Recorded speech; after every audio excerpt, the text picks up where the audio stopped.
Friend, Peter Thiel একজন billionaire, entrepreneur, venture capitalist এবং পেপলের একসময়ের সিইও ছিলেন। তিনি একবার স্ট্যানফোর্ড ইউনিভার্সিটিতে স্টার্টআপ এবং বিজনেসের উপরে লেকচার দিয়েছিলেন। এই লেকচারে তিনি স্টুডেন্টদের স্টার্টআপ এবং বিজনেস সম্পর্কে কিছু প্রিন্সিপাল দিয়েছিলেন, যাতে করে এই স্টুডেন্টরাও তার মতো বিলিয়ন ডলারের বিজনেস বানাতে পারে এবং দুনিয়াকে আরো বেটার এবং ইমপ্রুভমেন্ট করতে পারে। ব্ল্যাক মাস্টার নামে একজন স্টুডেন্ট পিটারের দেওয়া লেকচারগুলোকে নিয়ে একটি ডিটেলস নোট বানিয়ে ফেলেছিলেন এবং এই নোটগুলো এতটাই কার্যকরী ছিল যে কিছুদিন পর সবখানে তা ছড়িয়ে পড়ল। মানুষের এত উৎসাহ দেখে পিটার ব্ল্যাক মাস্টারের সাথে কাজ করে এই নোটগুলোকে আরো ইমপ্রুভমেন্ট করে একটি বই লিখে ফেললেন, যাতে করে শুধু স্ট্যানফোর্ড এই সিটি বা তার কান্ট্রি নয়, সারা দুনিয়ায় যেন এই নলেজ ব্যবহার করে জীবনে সাকসেসফুল হতে পারে। আজ আমি পিটার থিলের বই 0 to 1 এর কয়েকটি ইম্পর্টেন্ট স্টেপ নিয়ে আলোচনা করব। যদি আপনার মধ্যে এন্টারপ্রেনার হওয়া বা বিজনেস করার ইচ্ছা থাকে তাহলে ভিডিওটি শেষ পর্যন্ত দেখবেন। এরকম মূল্যবান নলেজ মিস করাটা আপনার জন্য মোটেও ঠিক হবে না। আশা করি এই বইয়ের স্টেপগুলো আপনার চিন্তাকেই চেঞ্জ করে দিবে। So let's begin. বিজনেসে সবকিছু একবারই হয়ে থাকে। এরপর যে বিল গেটস হবে সে অপারেটিং সিস্টেম বানাবে না, যে ল্যারি পেজ হবে সে সার্চ ইঞ্জিন বানাবে না, এবং এরপরে Mark Zuckerberg social network site বানাবে না। তাই আপনি যদি এদেরকে কপি করেন তাহলে আপনি তাদের কাছ থেকে কিছুই শিখছেন না। ফ্রেন্ড, চলুন দেখা যাক কোন ধরনের বিজনেস বেশি বেনিফিশিয়াল হয়ে থাকে।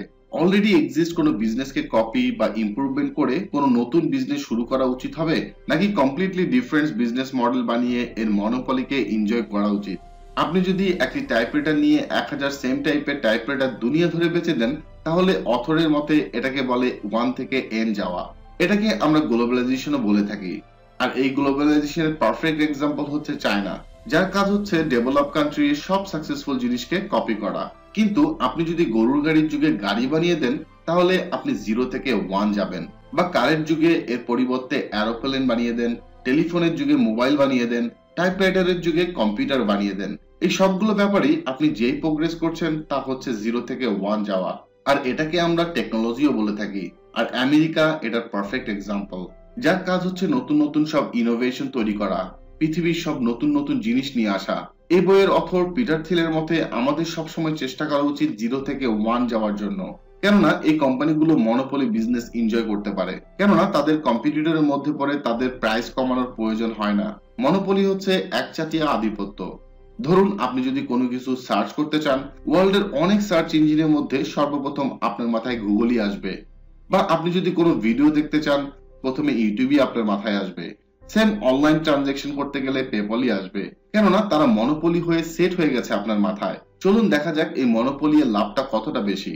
আমরা যদি গুগলের মনোপলিকে ইউএস এয়ারলাইন্স এর কম্পিটিটিভ মার্কেটের সাথে কম্পেয়ার করি তাহলে দেখা যায় 2012 এ এয়ারপ্লেনের টিকিটের দাম এভারেজ $178 ছিল, কিন্তু এয়ারলাইন্স গুলো প্রতিটি প্যাসেঞ্জার থেকে এভারেজ মাত্র 37 সেন্ট ইনকাম করতে পারত। 2012 তে এয়ারলাইন্স বিজনেস $160 বিলিয়ন বিজনেস করতে পেরেছিল, কিন্তু গুগল করেছিল মাত্র $50 মিলিয়ন। কিন্তু সেই সালে গুগলের প্রফিট লেভেল ছিল 21%, যা ছিল এয়ারলাইন্স বিজনেস প্রফিট মার্জিন থেকে 100 গুণ বেশি। সো ফ্রেন্ড, বুঝতেই পারছেন মনোপলি বিজনেসের সুবিধাটা কতটা বেশি। তাই যদি আপনিও এই ধরনের মনোপলি বিজনেস তৈরি করতে চান দেন আপনাকে এই 4টি কথা মাথায় রাখতে হবে, যার সর্বপ্রথমে আসে প্রপ্রাইটারি টেকনোলজি। আপনি যদি এমন কোনো প্রোডাক্ট বানাতে পারেন যা অন্য কারো কপি করাটা অনেক কষ্টসাধ্য হয়ে যাবে, তাহলে আপনি মনোপলি ক্রিয়েট করতে পারবেন। এর জন্য আপনাকে মিনিমাম এক্সিস্টিং টেকনোলজির 10 গুণ ইমপ্রুভ করতে হবে, কেননা এর থেকে কম করলে অন্য কেউ আপনাকে খুব সহজেই কপি করে ফেলতে পারবে। যখন 1995 এ অ্যামাজন লঞ্চ হয়েছিল তখনই তাকে দুনিয়ার সব থেকে বড় বুক স্টোর বলে সবাই মানত।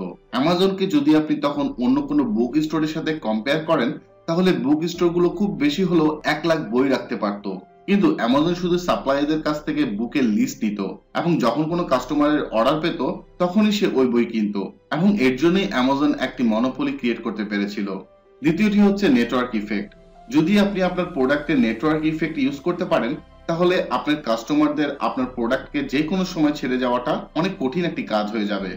এক্সাম্পল, আপনার কোনো ফ্রেন্ড যদি ফেসবুক ইউজ না করে তাহলে চান্স থাকবে আপনিও ফেসবুক ইউজ করবেন না, কিন্তু যেহেতু আপনার সব ফ্রেন্ড বর্তমান ফেসবুক ইউজ করে সো আপনি না চাইলেও আপনাকে ফেসবুক ইউজ করতেই হবে, অন্যথায় তারা আপনাকে পাগলই মনে করবে। 3 নম্বর যেটি আসে সেটি হচ্ছে ইকোনমিক অফ স্কেল। একটি অনেক বড় মনোপলি বিজনেস আপনি ক্রিয়েট করতে পারেন যদি আপনি আপনার বিজনেসকে স্কেল করতে পারেন, কেননা অনেক বিজনেসকে স্কেল করাটা অনেক কঠিন একটি কাজ। এক্সাম্পল, ধরুন আপনি যোগা করিয়ে থাকেন এবং এর জন্য আপনি লিমিটেড অ্যামাউন্ট অফ কাস্টমারকেই তা শেখাতে পারবেন।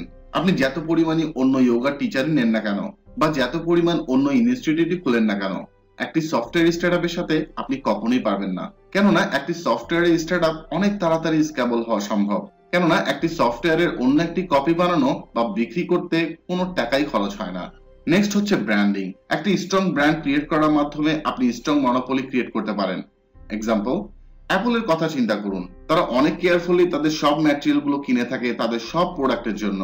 তাদের প্রোডাক্ট কাস্টমারদের এত ভালো ইউজার এক্সপিরিয়েন্স দেয় যে অ্যাপলের যত কাস্টমার আছে তারা এটা বিশ্বাস করে যে অ্যাপলের সব প্রোডাক্টই ভালো হবে।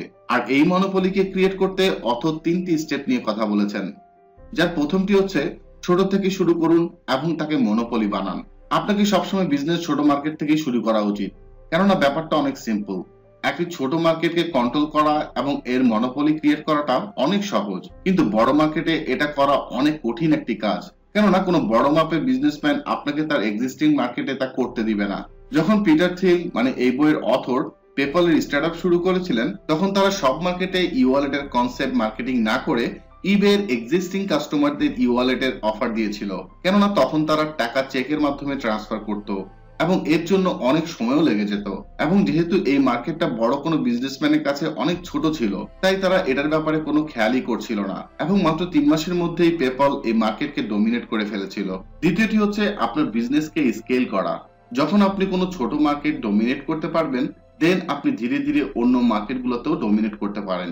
এক্সাম্পল, আমরা যদি অ্যামাজনের কথা চিন্তা করি, তাহলে জেফ বেজোস অ্যামাজনের ফাউন্ডার, তিনি অ্যামাজনে প্রথম শুধু বই বিক্রি করতেন, যেখানে একজন দোকানদার লিমিটেড কিছু বই তার দোকানে রাখতে পারত, অন্য কিছুতে দূরের কথা। সেখানে অ্যামাজন পুরো দুনিয়াতে এমন একটি বিশ্বাস স্থাপন করে ফেলেছিলেন যেখানে দুনিয়ার যে কোনো বই পাওয়া যাবে। যখন অ্যামাজন এই বুক মার্কেটে মনোপলি ক্রিয়েট করে ফেলেছিল, তখন তিনি অন্য মার্কেটগুলোতেও ডমিনেট করতে শুরু করলেন, যেমন সফটওয়্যার, সিডিজ, ডিভিডিস বিক্রি করতেও শুরু করলেন এবং একইভাবে ধীরে ধীরে বাকি সব ক্যাটাগরি প্রোডাক্টগুলোও অ্যাড করতে শুরু করলেন। আর এর জন্যই অ্যামাজন আজকে দুনিয়ার সব থেকে বড় অনলাইন স্টোর এবং জেফ বেজোস দুনিয়ার সব থেকে ধনী লোক। স্টেপ 3 হচ্ছে আপনার বিজনেসের শুরুতে কখনোই অন্য কোনো বড় বিজনেসকে ডিস্টার্ব করবেন না। কেননা কোনো স্টার্টআপের কাছে শুরুতে এত ফান্ডিং থাকে না যেখানে আপনি অন্য কোনো বড় বিজনেসের সাথে কম্পিটিশন করতে পারবেন। আর আপনি যদি এই ভুলটি করেন, তাহলে আপনি অনেক বড় বিপদেই পড়বেন, এমনকি আপনাকে বিজনেস থেকে বেরও হয়ে যেতে হতে পারে। সবসময় একটি কথা মাথায় রাখবেন, বড় পানির ছোট মাছ হওয়ার চাইতে ছোট পানির বড় মাছ হওয়াটা অনেক বুদ্ধিমানের একটি কাজ। Then step 4, team. আপনার বিজনেস কত বড় হবে বা কত দূর যাবে তা ডিপেন্ড করে আপনার টিমের উপরে। আপনার কো-ফাউন্ডারকে বাছাই করাটা অনেকটা বিয়ে করার মতো, আর আপনার সাথে আপনার পার্টনারের যে কোনো বিরোধ ডিভোর্সের মতো। পিটার থিল পেপলের জন্য একটি বেস্ট টিম বানিয়েছিলেন এবং এই টিমের মধ্যে তার সাথে ছিল ইলন মাস্ক, যে পরবর্তীতে স্পেসএক্স এবং টেসলা মোটরস বানিয়েছেন, এবং তার সাথে ছিল রিড হফম্যান, যিনি পরবর্তীতে লিঙ্কডইন বানিয়েছেন, Chad Hurley, Steve Chen, Jawed Karim, যারা পরবর্তীতে ইউটিউব বানিয়েছিলেন, জেরেমি স্টফিলম্যান, যে ইয়ল্প বানিয়েছে। আজ এদের প্রত্যেকেরই বিজনেস ওয়ার্থ $1 বিলিয়ন অনেক বেশি। ফ্রেন্ড, বিজনেস কখনো কপালের জোরে হয় না, এর জন্য জানতে হয়, প্রপার ওয়ে কি তা বুঝতে হয়। তাই পারলে এই বইটি অবশ্যই পড়বেন। আশা করি আপনাদের অনেক লাভ হবে। আমার ভিডিওটি যদি